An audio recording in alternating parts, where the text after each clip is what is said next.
ক্ষুধার্ত পুলিশরা ধরে পেটাচ্ছে। নোট করেছি আমার অধিকার কি আমাদের রাজ্যে কারখানা মানে রবীন্দ্র সঙ্গীত মানুষের কোটি কোটি টাকা ফুর্তি করে ওড়াচ্ছে।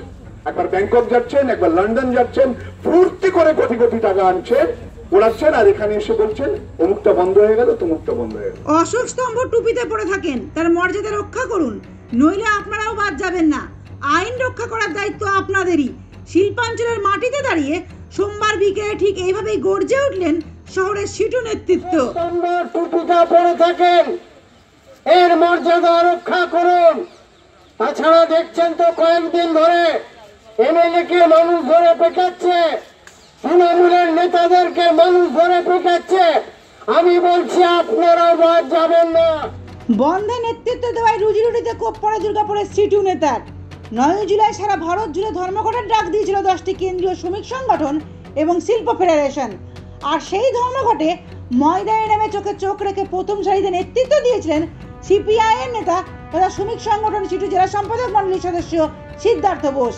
আর সেই অপরাধে তাকে কারখানার গায়ে যোগ দিতে না দেওয়ার অভিযোগ 3 নম্বর ব্লক তৃণমূল সভাপতি রিন্টু পাজার বিরুদ্ধে। সোমবার বিকেলে দুর্গাপুর বাস স্ট্যান্ড সংলগ্ন সিটু অফিস থেকে মিছিল করে দুর্গাপুর কোকোবেন থানা ঘেরাও করলেন দুর্গাপুরের সিটু নেতৃত্ব। ইতিপূর্বেই সিদ্ধার্থবাবু সাংবাদিক বৈঠক করে সমগ্র বিষয়টি সামনে আনেন। জেলা শাসক, মহকুমা শাসক ও পুলিশ কমিশনারের কাছে লিখিত অভিযোগ জানিয়েছেন তিনি। সোমবার বিকেলে দুর্গাপুর কোকোবেন থানায় ডেপুটেশন জমা দিয়ে সিদ্ধার্থবাবু সংবাদ মাধ্যমকে জানান, আমাকে কারখানা থেকে বের করে দেওয়ার চেষ্টা চলছে। আমি আগামীকাল কারখানার কাজে যোগ দেওয়ার জন্য যাব। তারপরেও আমাকে যদি পুনরায় কাজে যোগ দিতে বাধা দেওয়া হয় তাহলে আমরা কারখানার গেটের সামনে বিক্ষোভে সামিল হব। কালকে কারখানায় যাবো, ছাড়া কোনো রাস্তা নেই। দেবে না কেন? কি অপরাধ?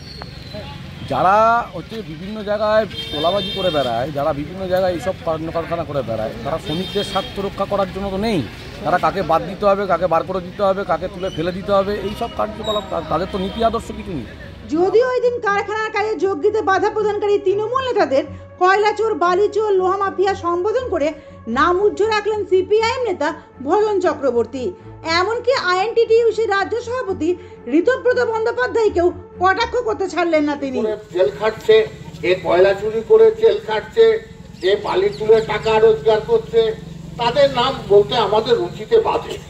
তৃণমূলের এখন যে আইএনটিটিইউসি সভাপতি হয়েছেন, তিনি বলেছেন যে সিপিএম কে অক্সিজেন দেওয়ার জন্য তৃণমূলের মধ্যে কিছু এজেন্ট আছে, তারা এই কাজটা করেছে। তৃণমূলের এতে হচ্ছে যে কোনো ভূমিকা নেই। সিপিএম এর অক্সিজেন ওদের কাছ থেকে আমাদের নিতে হবে না। ঋতব্রত আমাদের কাছ থেকে অক্সিজেন নিয়ে তারপরে ওখানে গিয়ে যা করছে করুন। দুর্গাপুরের সরকারি বেসরকারি কলকারখানায় তৃণমূল শ্রমিক নেতাদের দাদাগিরিতে লাগাম টানতে যখন মরিয়া ঘাসফুল শিবির, তখনও শ্রমিক নেতার দাপটে বিতর্ক থেকেই গেল। দুর্গাপুর থেকে অন্তরা সাথীর প্রতিবেদন, সমাজ পরিবর্তনে মানুষ।